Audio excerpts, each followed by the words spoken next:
Hi, this is Scott Carter, and I'm in Manhattan Beach, California, one of the most beautiful beach cities on the planet. And I knew it was going to happen, just a matter of time, but last night my 3 adult children called me, and they said, "Dad, we want to invest in Bitcoin." And I said, and they asked me, "What do you think about that?" And I paused, and like I just did with you, and said, didn't want to kill their dream, but I wanted to give them sound advice. And I said, investing your money is ultimately your decision. But I said, when you make an investment, at least know what you're investing in. So before you invest in Bitcoin or ask my opinion, I want to ask you a couple of questions. The first question is, do you know where Bitcoins come from?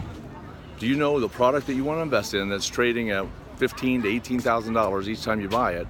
Do you know how it's created? Because it would be good to know the product that you're buying, how it's created. And they didn't know.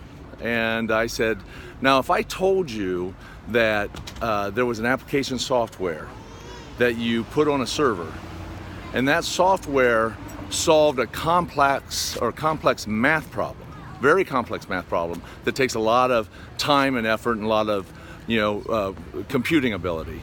But if your software solves that complex math problem, you get awarded something for it. Do you think that has value? And they said, well, yeah, it might have some value, but it sounds like solving a math problem. I said, that's what it is. So at a very high level, I said, Bitcoin is basically that.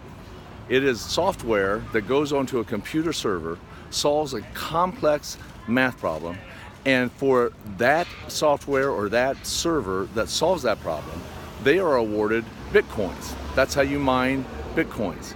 It sounds a little crazy, really, when you think about it, because the Bitcoin is just been fundamentally made as a currency, but it's mined by a data application, and it's a reward for solving a math problem. And they looked at me and they said, what? And I said, so do more research. That was just very high level. I don't pretend to know a lot about it, but I have read that much. I said, do the research, read about Bitcoin, find out what product you're buying. And then I said, secondly, read about tulip mania, which is in the 17th century, and what's known today as the tulip bubble. And I want you to read about that because it's really about human psychology and investing. Now, for us as investors, you've got to know what you're investing in, and you've got to understand it. Why invest in a product or a company and you have no idea what the product does, who buys it, or what the market is? Investors love to jump on the bandwagon and they get excited about the mania.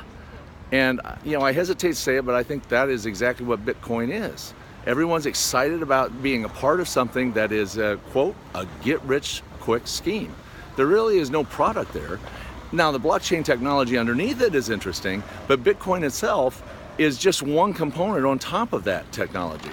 So when you're buying Bitcoin, understand that you're not buying into necessarily technology. What you're buying is something that is a derivative of that technology. Does it have value? Does it have long-term staying power? And it is something that you want to take your shekels and take a risk on.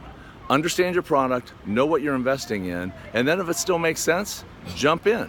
And that's what I told my kids. Hope this helps you. Talk to you later. Bye.